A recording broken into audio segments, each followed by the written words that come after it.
Welcome to Inspire Ed, where we learn, apply, and achieve success.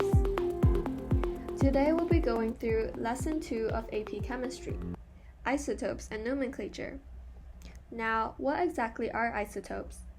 Isotopes are atoms with the same number of protons but different number of neutrons.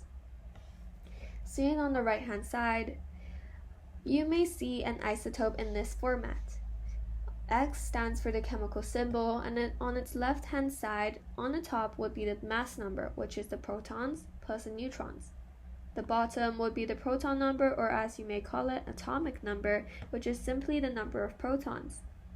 As you can see right below, these are two examples of what an isotope could look like. In this left-hand side, there is both Cl and 17, the proton number. On the right-hand side, it's the same, Cl and 17 is your proton number. However, its mass numbers are different. This one is 37 and that one is 35. Since you have the same number of protons and the mass number is proton plus neutrons, that means 37 has 2 more neutrons than 35. As you can see, different isotopes have different number of neutrons but the same number of protons. Now, what do we do with this information? We can use percent abundance.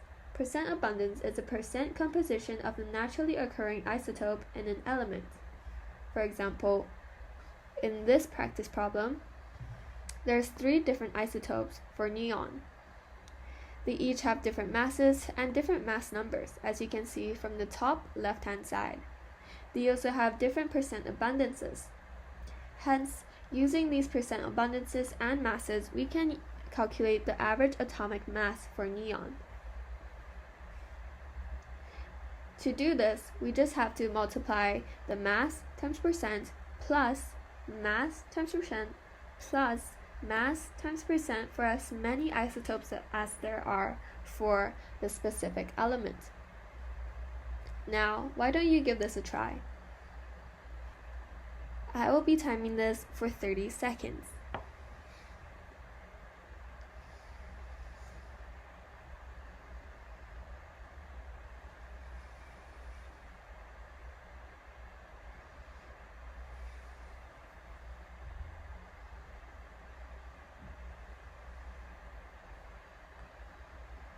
Did you get it yet? I'll review the answer now. Basically, what I did was first transfer all these percentages into decimal format so it's easier to multiply on the calculator, dividing each of them by 100. And then I went ahead and rounded everything to second sig fig in order to make it easier to write, as well as times each mass times percent plus mass times percent plus mass times percent by row, ending up with the average atomic mass. It's just that easy. Next, we'll move on to nomenclature. In AP Chem, naming is quite simple. You need to memorize these polyatomic ions, these acids, as well as a few other chemicals that may appear in the MCQs. Firstly, in nomenclature, we'll be going through the common polyatomic ions. We can memorize this through this short form. Nick the baby camel craves an inch clam for supper in Phoenix with Mandy. Basically, through each of these words that you memorize, it stands for an element that is in a polyatomic ion.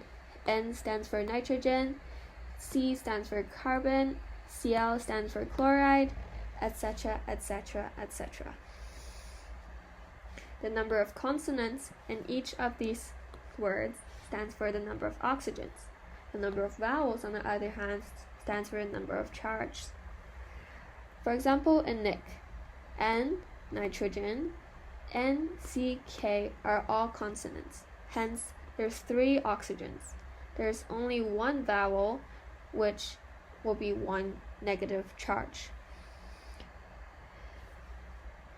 Using this method, you can get all these polyatomic ions as written under these words, ignoring the, and, for, in, and with. These that are listed through the short form are all polyatomic ions that end with 8 when you start to write them out. For example, NO3- would be nitrate, BrO- would be bromate, CO2- would be carbonate, and CrO4- would be chromate. If you add another oxygen to the 8 ions, such as ClO3- turning into ClO4-, the naming will change from 8 to per8. Hence, it'll change from chlorate to perchlorate. If you minus an oxygen from the 8 ion, it'll turn from 8 to 8. Sulfate will turn into sulfite. If you minus 2 oxygens from the 8 ion, it'll turn into hypoite. Phosphate will turn into hypophosphite. Now we'll go on to acids. An acid with multiple or one H+ ion as well as a ion from another element will be named as hydro element, ic. For example, HCl would be named hydrochloric acid. An acid with an 8 ion and some H+ to balance out the charge would be named element ic acid. For example, HNO3 would be nitric acid. An acid from a per8 ion would simply follow the same rules and be peric acid. For example, for HClO4, it will be perchloric acid. An acid from an I ion would end with us acid. Hence, H2SO3 could become sulfurous acid. An acid from a hypoite ion, on the other hand, would follow the same rules and be hypoous acid. H2SO2 would become hyposulfurous acid. Some other common ions or chemicals that you might need to know could be oxalate, C2O42-, hydroxide, which might be very common, hydronium, which is also very common, dichromate, as well as acetate. I hope you learned a lot today from this lesson, and I wish to see you next time. Remember to like the video and comment, as well as join our Discord group for further support.